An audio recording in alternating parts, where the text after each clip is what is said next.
As we celebrate Black History Month, we honor a Piedmont war hero whose service to our country is now part of the blockbuster Netflix film, The 6888. It tells the story of the only predominantly black women's Army Corps unit to serve overseas during World War II.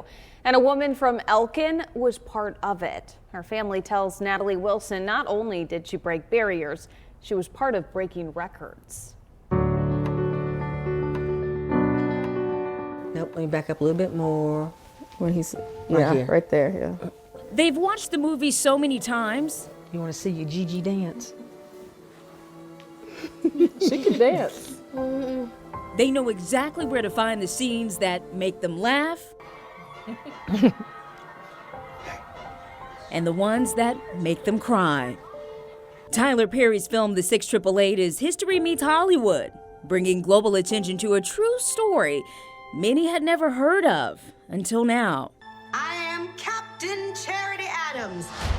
Welcome to the Women's Army Corps. But for the 3 generations of family members you see here, this film represents a family matriarch and the more than 800 women of color she served with during World War II, finally getting the recognition they deserve. It's just still surreal that it's all happening. Oh, I'm thrilled. I'm thrilled it's gotten the recognition that it has. I am so glad that the world is starting to know the history of the 6888 and to know the history of my mother as well, as far as what she did. Their mother, grandmother, and great-grandmother is Elizabeth Bernice Barker Johnson, a North Carolinian with ties to the Piedmont who served in the 6888 Central Postal Directory Battalion, the only black and women of color U.S. Women's Army Corps unit deployed overseas in World War II. Actress Kylie Jefferson portrays her in the Netflix film under a slightly different character name of Bernice Baker. The one dancing right there, she's portraying GiGi. I think she did an awesome job.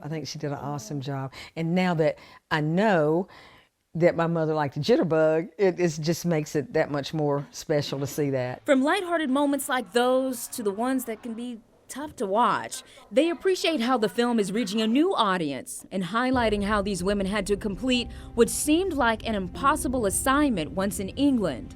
Get years' worth of backlog mail back on track for soldiers and their families. An extremely complicated task they were given just 6 months to complete. I interviewed Ms. Johnson about this in 2019. We had mail stacked up. It was pitiful, and I said, I just can't believe this. Some of the soldiers said they had not received mail for 6 months. And it was because they kept moving them from one place to another, or it was improperly dressed, or they didn't have the serial number on it. They worked in less than favorable conditions. The ship ride over, my mother talked about that, how rough it was. When they got to King Edward's School, that was a mess.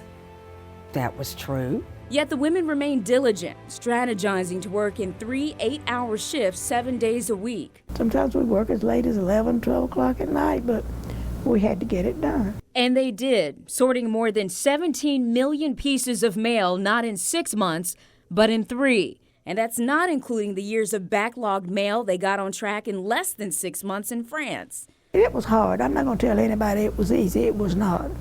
But I said the people out there on the front line, they're having a harder time than we are. And sometimes we could even hear those bombs falling. It was work worthy of a hero's welcome home. And I'm not bragging, but I feel like I did a good job. If you could have seen that mail room, all the mail backed up for the number of years it had been backed up. They were sent there to fail, and they proved them wrong. But a celebration didn't happen. Instead, they went on with their lives, many rarely mentioning their major accomplishment in service to their country. She's like the other ladies. They did not talk about being in the war. You just heard from Miss Johnson's daughter, Cynthia. Natalie will share how she eventually learned of her mother's past, how the GI Bill helped Miss Johnson become a beloved educator, and the one thing that caused her story to go viral when she was in her 90s, her late 90s. Join us for that part of her story in this newscast tomorrow. Many years, Piedmont native Elizabeth Barker Johnson did not talk about serving in the 688 during World War II.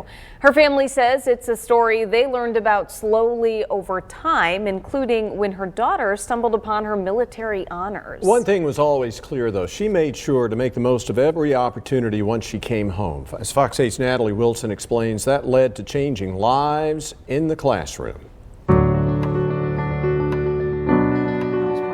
School, and I found a box that had her medals in it. And I asked her, I said, what are these? Where did you get these? I didn't really know much until I was about to join the military, and she said, oh, you know, I was in the Army. One thing they always knew is the high value Miss Johnson and her family placed on a quality education, something that had its limits for the Elkin native, where Cynthia says black children could only go to the 8th grade. Miss Johnson's parents sent her and her sister to Winston-Salem. They both graduated from Atkins High School. The military allowed Miss Johnson to serve her country and get the education she yearned for. That was the one thing that my mother really wanted to do, was to get her college education and to go on to be a teacher. I mean, that was just embedded in her. And I think once she got that GI money, and I knew she was not going to let it go to waste. Miss Johnson put her education to use in several places in the Piedmont, including at Patrick Central School in Stuart, Virginia, where she taught and drove a school bus. She also taught in Surrey and Wilkes counties across her more than 30-year career. Her daughter says she was the first African-American teacher in Elkin city schools. Teaching in the segregated South brought its share of racism. You know, there were white children that mistreated her. The superintendent mistreated her. And so to go from serving your country and doing this wonderful thing to being treated like you're so low, yeah, she did talk about it. It wasn't until Miss Johnson was in her late 90s the family started to see public recognition for her service. In 2018, she was one of only 5 women of the battalion honored at the dedication ceremonies for the monument in Fort Leavenworth, Kansas, including getting the parade they never had, organized by the 6888 Monument Committee. Thank you for your service. Then in 2019, 70 years after graduating from what was then Winston-Salem Teachers College, she walked across the stage at Winston-Salem State University's graduation at the age of 99.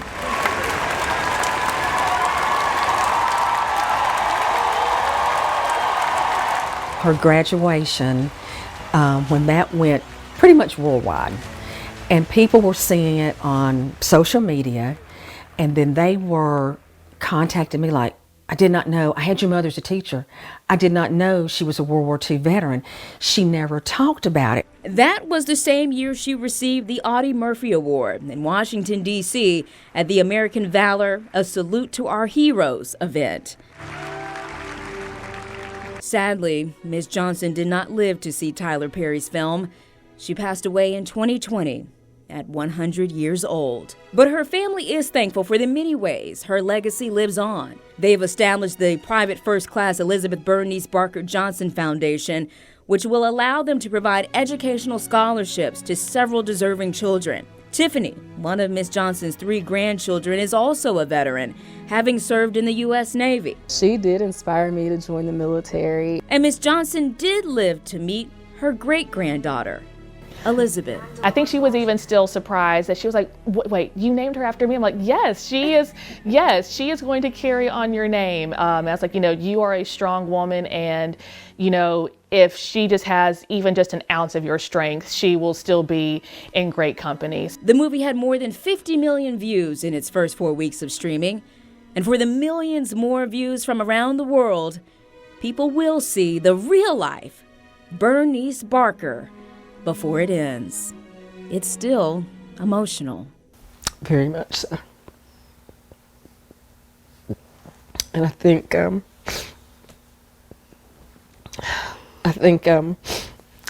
it really touched me. When they were walking through and the soldier, he said, "Hey, you're the 6888," and it was like, then it finally hit them. Hey, these are some awesome women. Look what they've done, and they deserved to be saluted For me, I know I definitely shed some tears, because she is no longer with us.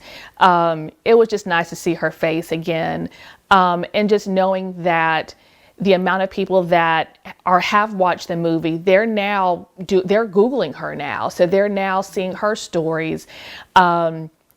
Old YouTube videos from 5-6 years ago, those are now getting popular again because her picture was shown at the end of the movie. So it's really nice just to know that even though she is no longer here, she is not being forgotten at all. Ms. Johnson became the first woman to enroll at Winston-Salem State on a GI Bill. And if you want to support her passion for education, you can scan this QR code with your smartphone to learn more about her life and achievements and to donate to the scholarship foundation established in her memory. Again, we'll keep this up a couple of extra seconds. Again, this is the Elizabeth B. Barker Johnson Foundation, and that is the QR code you can scan.